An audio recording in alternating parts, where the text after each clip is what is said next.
अभी देखिए कोई बात नहीं हुई है, आपस में अभी बात नहीं हुई है। अब डिक्लेयर हो गया है, स्वाभाविक है बातचीत होगी। हमको नहीं लगता है, और जो बात बोले हम लोगों को बिल्कुल माननीय रामविलास पासवान जी के प्रति हम लोगों की जो शुरू से एक अच्छा संबंध रहा है, कौन क्या बोलता है भाई उस पर नहीं जाते, इसलिए इन सब चीज़ों को देखना है, बीजेपी को भी देखना है। ये जो 14 के बाद से 14 से जो उनके और एलाइज हैं उनको भी देखें और सब चीज़ को देखें। हम लोगों को उस पर कुछ नहीं है, और निश्चित रूप से अब आ गया है, ऐलान हो गया है, इसलिए अब बहुत ही कम समय में ही, अब ज़्यादा समय तो है नहीं, इसके बारे में तय बीजेपी के साथ हैं उन लोगों को देख लें। अब उनकी इच्छा थी, अब जो बीजेपी के साथ थे, हम लोग तो अलग थे पिछले चुनाव में, तब उसमें से मान लीजिए 2 चले गए, 1 आ गए, अब एक और का जो भी हो तो बीजेपी को देखना है। और हम समझते हैं बीजेपी बातचीत कर रही है। बिहार चुनाव के लिए एनडीए में संख्या तय करने के साथ ही सीटों के बंटवारे पर भी माथापच्ची जारी है।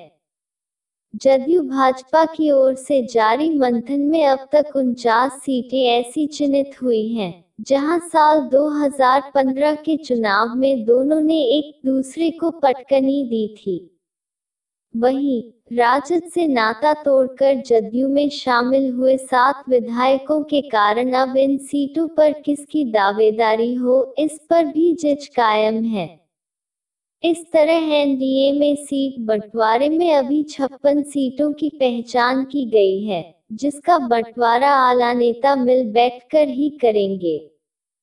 हालांकि आला नेताओं का दावा है कि एनडीए में सीट को लेकर कोई विवाद नहीं है और जल्द संख्या के साथ ही सीटों की भी पहचान हो जाएगी।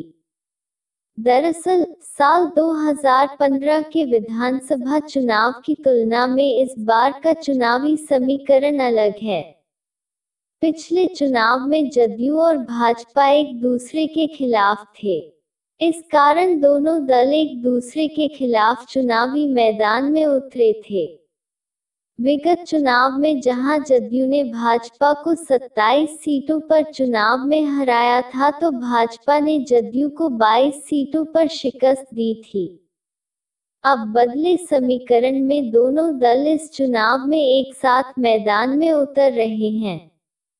ऐसे में पिछली बार जिन सीटों पर जदयू भाजपा एक दूसरे के खिलाफ थे, उस पर किसकी दावेदारी होगी, इस पर मंथन हो रहा है। सीटों के बंटवारे में दूसरे दलों से विधायकों के आने के कारण भी परेशानी उत्पन्न हो रही है।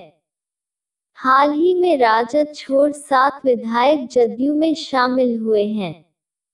इन विधायकों में पातेपुर की विधायक प्रेमा चौधरी, गायघाट से महेश्वर यादव, परसा से चंद्रिका राय, केवटी से फराज फातमी, सासाराम से अशोक कुमार कुशवाहा, तेघड़ा से वीरेंद्र कुमार और पालीगंज से जयवर्धन यादव हैं। राजद से आए इन विधायकों के खिलाफ कई सीटों पर भाजपा चुनाव लड़ी थी, पर वह हार गई थी। हालांकि 2015 के चुनाव से पहले इन सीटों पर भाजपा के विधायक जीतते रहे हैं।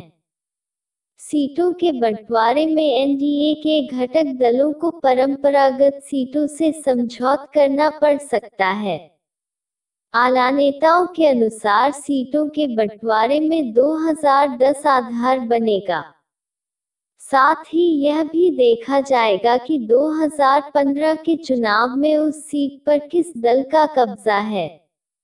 अगर यह आधार बना तो दोनों दल को अपनी अपनी कुछ परंपरागत सीटों पर समझौता करना पड़ सकता है।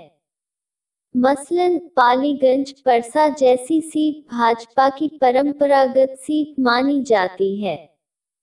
साल 2015 के पहले इन सीटों पर भाजपा का कब्जा रहा है। अब चूंकि राजद छोड़कर जदयू में आने वाले सभी मौजूदा विधायक हैं, इस कारण इनको इस बार के चुनाव में फिर से मौका मिलना तय माना जा रहा है। ऐसे में भाजपा को सीट बंटवारे में परंपरागत सीटों से समझौता करना पड़ सकता है। वहीं बैंकुटपुर, दीघा जैसी कई सीटें जदयू की परंपरागत रही हैं। इस बार यहां से भाजपा के विधायक हैं। इस बार के सीट बंटवारे में इन सीटों का क्या होगा, यह आने वाला समय बताएगा। जानकारों के अनुसार एनडीए के घटक दल कुछ ऐसी सीटों पर भी अपने उम्मीदवार उतार सकते हैं जिस पर उन्होंने अब तक 1 या 2 बार ही चुनाव लड़ा है। मसलन कोसी इलाके की अधिकतर सीटों पर जदयू के उम्मीदवार जीतते रहे हैं। साल 2010 के चुनाव में देखें तो भाजपा की उपस्थिति कोसी में कम थी। चूंकि इस बार भाजपा को अपनी कई परंपरागत सीटें छोड़नी पड़ सकती है, इसलिए इसकी प्रबल संभावना है कि मधेपुरा, सहरसा व सुपौल जिले में भाजपा की उपस्थिति पिछले चुनाव की तुलना में इस बार अधिक हो। सीट बंटवारे में उम्मीदवार वही पर दल की अदला बदली संभव है। आला नेताओं के अनुसार अगर उम्मीदवार जिताऊ होंगे तो उनको इस चुनाव में भी मौका मिल सकता है। सीट बंटवारे के बाद कोई विवाद न हो, इसलिए मौजूदा विधायकों को एडजस्ट करने की भी तैयारी चल रही है। पिछले चुनावों की तर्ज पर ही इस बार भी लगभग दर्जन भर ऐसे उम्मीदवार हो सकते हैं जो चुनाव तो लड़ेंगे पर उनकी पार्टी बदल सकती है। यानी जदयू के उम्मीदवार भाजपा से तो भाजपा के उम्मीदवार जदयू के टिकट पर चुनाव लड़ सकते हैं। वर्ष 2015 में जदयू ने भाजपा को दरौंदा, फुलपरास, बेनीपुर, इस्लामपुर, महाराजगंज, लौकहा, जीरादेई, नालंदा, एकमा, निर्मली, परबत्ता, अगियाव, महनार, सुपौल, गोपालपुर, राजपुर, मैरवा, रानीगंज, अमरपुर, दिनारा, सरायरंजन, रुपौली, बेलहर, नवीनगढ़, मटिहानी, बिहारीगंज व राजगीर में हराया था। दूसरी तरफ वर्ष 2015 में भाजपा ने जदयू को चनपटिया, कल्याणपुर, पिपरा, मधुबन, अमनौर, सिकटी, कटिहार, जाले, कुर्नी, मुजफ्फरपुर, बैकुंठपुर, सीवान, लखीसराय, बिहारशरीफ, बाढ़, दीघा, भभुआ, गोह, गौरबौराम, हिसुआ, वारसलीगंज व झाझा में हराया था। परसा, गायघाट, तेघड़ा, पातेपुर, केवटी, सासाराम, तेघड़ा और पालीगंज सीटों से जीते राजद विधायक जदयू में आए। अपना कीमती समय देने के लिए धन्यवाद।